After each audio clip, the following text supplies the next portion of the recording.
Craig, could you tell us about your starting pitching plans as much as you can? Yeah, we're gonna use a bullpen. It's gonna be a bullpen day. We're gonna use guys that haven't kind of been our starters this last couple weeks.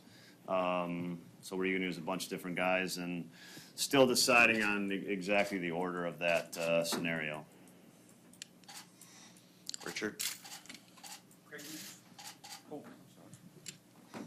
Congratulations. Thank you. Your guys show a lot of emotion, and apparently you like it. And baseball's doing a promotional campaign now about guys showing emotion. Just tell us how you feel about it, just guys showing their joy and how much they like each other and they like playing. Yeah, no, I think it's been a really important part of the culture of this team for sure. Is that that the emotional part of it comes out, the fun comes, and it's really the fun, especially that we're allowed to see that, and we're not afraid to show it. The way the game is structured has squashed that for a long time. And I understand. You understand why. It's played every day. There's lots of failure in it. I think that's been a reason why you've tried to you try to keep an even keel for the long haul. But I think I've found that it works for these guys and it works for our guys, and they need it. And so you let the fun happen and you enjoy it. It's not always things I'm certainly not comfortable doing, but I don't have to be comfortable doing it. They're the ones that got to perform, and I want them to be at their best to perform. Adam, wait for the microphone. Please. Craig, can you just tell us a little bit more about that decision to bullpen? It's harder to do when you're down to 25 guys. Yeah. How many games in a 5-game series could you theoretically do it? And just sort of, could you share to the extent you can the strategy of opening with a game like that versus one of your traditional starting pitchers who are rested?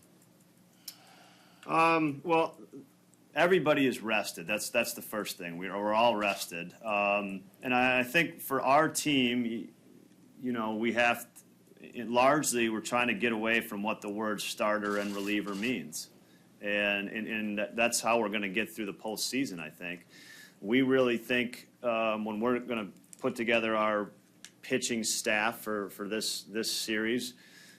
Every one of the guys we're adding is going to pitch significant innings in the series, and that's what I think that's what allows us to consider different ways to get to 27 outs. Yelich and Cain is going to pitch game 2, so we're going to go back to a starter in game 2. But we're not going to ask probably as much as we'd ask a starter in the regular season to do. And we just feel like with the pitchers that we have available that getting 27 outs, they're going to share the 27 outs. We're going to share the outs a little bit more. But we really are confident with how the days off in the series, the way we're coming into the series, that we'll be certainly able to do it. And it's not, look, it's not going to be, these aren't going to be 1-out appearances. These are going to be longer appearances. These are going to be 2-3 inning appearances that we think we can get through this with.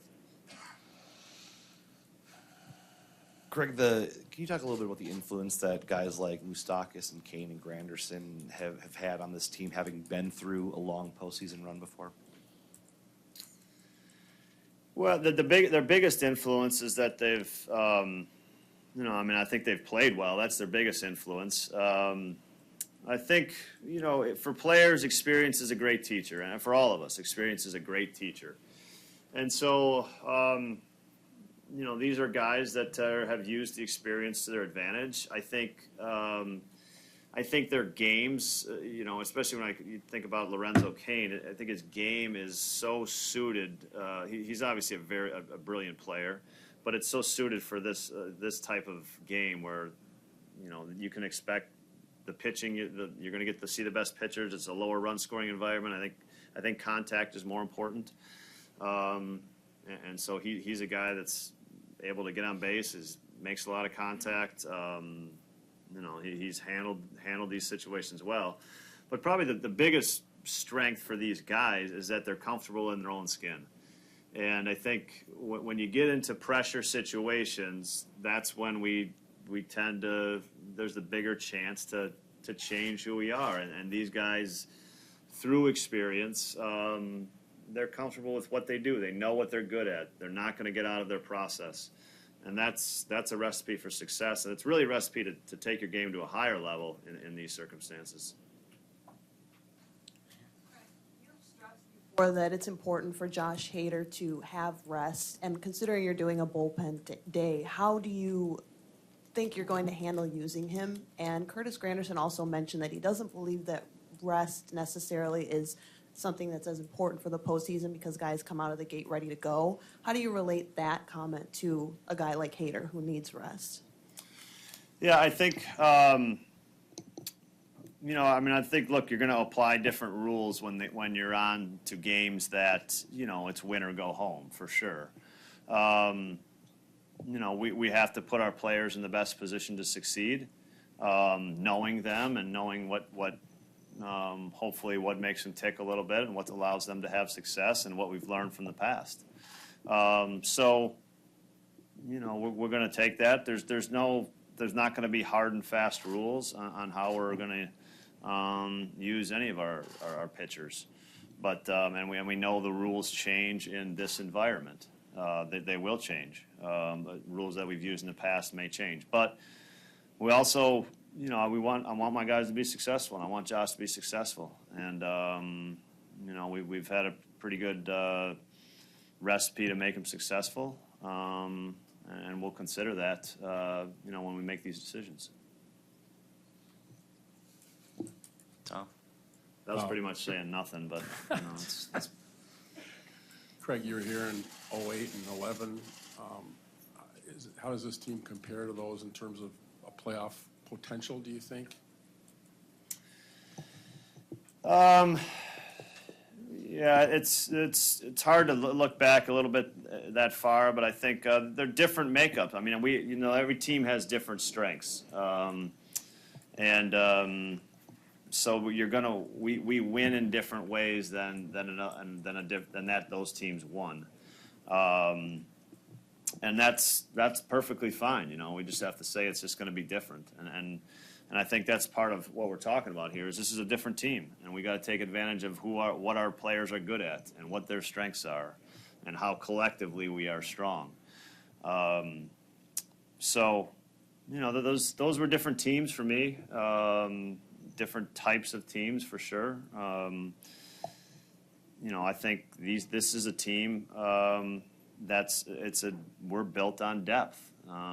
We have great players, and I think Yelich and Lorenzo Cain, are in that category for sure. But I think it's the depth of the roster that is one of our true strengths this year, and that's something that we're going to lean on the whole way through here. I don't know if it was a buzzword like it is now, but I'll ask you, what was the culture like when you were in the Rockies organization, and how did that shape you as a player and moving forward? Well, I was part of the first Rockies draft, so I was, I guess one of the first employees theoretically of the Rockies. There's still the major league trainer is the trainer that I had for 5 years in the minor leagues that I know very well, that took care of many injuries, too many injuries that I had on my way up. There's still people there that the man that saw me and turned in a scouting report on me, Paul Egan's, is still a original employee for the organization. I think there are some definitely connections there and memories there. I think seeing something at the start was always interesting. They created a great, energy and thing with their fans right away, early in their franchise with the great new ballpark and then a kind of group of sluggers that made their team kind of recognizable in the community. So You know, it's an organization I keep tabs on because I did have a part in it and was a part of it for a long time. Dario, right here. Craig, building off what Tom and Drew said, obviously you yourself as a player had a ton of World Series and postseason experience. Is there any advice and experience you could relate to this team on how to handle this long run? Well, you know, the first thing is that we're in such a good place as a team, and I really believe that is of how we've handled the last, you know, really the month of September. We don't have to handle these games any differently, and we don't have to think about them any differently. The guys have done a fabulous job of putting themselves kind of in the moment. Fabulous job of staying to their process and not. And what I mean by that is you just when the situations become big, when the emotion becomes great, it's easy to get off track. If you kind of stay on what you're good at, stay on the important things, then the situation can take you higher and make you do things and allow you to do things as a player that you can even amaze yourself. We've done a good job of that. We've done a really nice job of that, and so that's what we need to continue to do, and I think we'll continue to get some really incredible performances. Right here in front. Craig, you stressed the importance of keeping an even keel throughout the long season and now the postseason. How do you avoid the trap, particularly with younger players, the danger of just so happy to be here and not looking perhaps far enough? Yeah, I mean, I don't buy into that kind of. I don't subscribe to that theory. It doesn't happen because you know when you get put out on the field and asked to compete, you know you're trying to beat the other guy. You're trying to win the situation. It just doesn't happen, and that won't happen, flat out. So. You know, this is an opportunity where you get to play on a stage, you know, on a bigger stage, in front of an incredible atmosphere, and you know, there's more of a trick of like we just talked about of not trying too hard and kind of staying into your process than being content. You know, I don't think that kind of that word doesn't exist right now. Greg. Craig, does the result of last night's game in any way influence roster decisions? What prompts the question is thinking about individual success, even some of your younger pitchers had, namely Freddie Peralta against Colorado earlier this season. Yeah, no, I think it does. Yeah, it does. It does affect it. Yeah, the personnel on the other team will affect roster decisions. Yeah. Yeah. Last one over here. Craig, I just wonder if you could describe kind of the relationship you have with David, and you know, being a first-time GM in his first stint, obviously in Young, just what your experience has been like, you know, getting to know him, and then also anything that stood out in the way he operates or the way he talks about baseball with you that has really kind of stood out to you. Well, I mean, David's been, you know, nothing short of magnificent here in his first 3 years. I mean, he's been the architect here that's. You know, made a lot of this happen. I mean, our first time we sat down and met each other, we sat down at the Pfister late Sunday night, and we had about a 45-minute conversation. And you know, one of the things we kind of talked about is stacking good decisions on top of each other. You know, just keep stacking up good decisions. And that's, if I would tell you anything about Davis, that's what he does. He just stacks up good decisions. He's a very consistent decision maker. He's a measured decision maker. And that makes him really good at this job. So, you know, I feel really fortunate, you know, in the seat I sit in to work with somebody like that. And he's done a heck of a job. Guys, I was wondering, for Lorenzo, as you started negotiating with the Brewers, did you know they were looking at Christian? And for Christian, when that trade happened, did you know that they were about to sign Lorenzo? And then what the reactions were when you found out that they got both of you guys at the same time, basically? I mean, I didn't know I was going to be a Brewer until I got the call, and then when they got the call telling me I got traded over, said stay tuned. We might have some more exciting news coming later today. I didn't know what it was, obviously, and when you get traded, it's a little bit hectic and crazy afterwards, but I saw that, Lowe ended up signing over here, and I was really excited. I knew a little bit about the Brewers. I knew they had a talented young team, obviously, what Lowe's done in his career, and he's won a World Series before in the past, and he was a great player, so I was excited to, have the opportunity to play alongside him, and it turned out to be a great year, and it's been a lot of fun so far. Andrew, right over here. Yeah, what he said. Did you know they were trying to trade for him? No, I did not. Did not know that.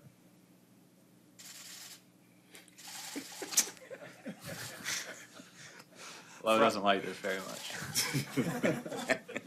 For either one of you guys, I mean, you know what the Brewers did last year. You know what they were trying to do this year, and you knew that they were looking at you guys as pieces to get them over the hump. Is there pressure that comes along with that, and how do you embrace that pressure? I mean, I don't think so. Obviously, like you said, they had a great team last year. They fell one game short of the playoffs, and I think you're just trying to add to what they already had. You're not coming over trying to be anything more than, in my case, the guy they traded for. That was some good advice that I got from some guys that I play with along the way. Said, hey, just be the same guy, do what you do, and don't try and do anything more, anything less. And I think that was the goal from spring training, and the group that we have in there was so welcoming, and it made the adjustment so much easier. Coming along, and the first couple of days of spring training, you felt like you're a part of the team, part of the family, and we've kind of just rolled since then. Richard? Well, baseball's is letting people know it's okay for players to show emotion, for teams to act like they're having fun, and that's one of the trademarks of you guys. And I want to ask, how you feel about it, that everybody can see how much joy you have, how much you like each other, and especially for you, what did you think the first time you heard Brent Suter doing that thing? I didn't know what to think, actually. He has a lot of energy, brings a lot of energy to the team, so it's a lot of fun. He always finds different ideas to loosen the clubhouse and just make it a lot of fun on the field. So he's definitely nice to have on the team for sure. And how important is it for both? For what, like the energy, or just to have fun? Yeah, I mean, I don't think it's any extra effort to show emotion. I think it comes natural. I think the games and the intensity and the situations bring it out of you. I don't think you're going into the game like, today we're going to show this much more emotion. I think you kind of saw that from us down the stretch when the games became meaningful and we were in the race for the division and everything that played out. But yeah, it's exciting times. I'm glad it's being embraced. You're not trying to show anybody up, but it's just what it brings out of you. The atmosphere brings that out of you, and it's a lot of fun to be a part of. Stephanie up on the right. How important is it for you guys to have game one here tomorrow at Miller Park, and how much do you feed off the excitement of the fans here at Miller Park you have in the past going into tomorrow's game? Yeah, I mean, the fans have been great. They really have. They've come out and supported us all year, especially down the stretch. This last series we played here against Detroit, this place was rocking, and for us to have potentially home field throughout the National League side of the playoffs is huge for us, and to get to kick it off tomorrow here in Miller Park is really exciting. And like you said, the team feeds off that, we feed off that, and it's an unbelievable atmosphere.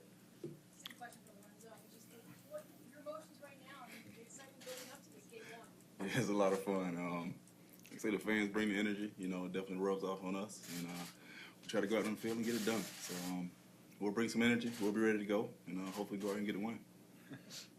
Right here in the middle. Christian, I want to actually about your power numbers. A lot of times in this day and age, guys will, when there's an increase in home runs, they'll look at launch angle data or try to get the ball in the air and really ascribe to that theory. And I know in the past you had been kind of hesitant to do that. I was wondering if that changed this year, and if not, if you had an explanation for your spike in power numbers. Yeah, no, there was no conscious change on my part, no buying into the launch angle or anything like that. I mean, it's a really in-depth conversation. It's something that's going to take a lot longer than the time we have here to explain, but No, I mean, I stuck with what I've been doing my entire career with a few adjustments, but focusing on launch angle was not one of them. There were some, but that wasn't one of them. Something that you point to then to explain what the home runs and I think it's just learning yourself more as a player. I think it's learning what you do when you're successful and knowing what you do when you struggle, and trying to maximize those stretches when you're feeling good, and really try and get to the bottom of it when you're not feeling good, and shorten those stretches. And I think that's the goal. I think every year is to get better as a player and learn something about yourself every single season, and try and make adjustments. And I think that's what happened this year. Upper left, Delaney. The theme in the clubhouse when we were asking, what does it take to be successful in the postseason, whether it was Kratz or Moose, they were saying just to be yourself, but times 10. Is that easier said than done once you step on that field and you get the feel of a crowd in October? You've been here before, so go ahead, buddy. Yeah, you got to be yourself. Believe in your teammates, rely on your teammates. Understanding you can't do it by yourself. It's going to take a total team effort. And, from top to bottom, from coaches to strength coaches to training staff, it's going to take everybody. So we adopted a motto over in KC, keep the line moving. So just believing that the guy behind you can go out there and get it done. Right over here, Kat. How important has it for you guys to have a guy like Braun in the clubhouse with you this postseason, and how important has his emergence in the second half been for you guys?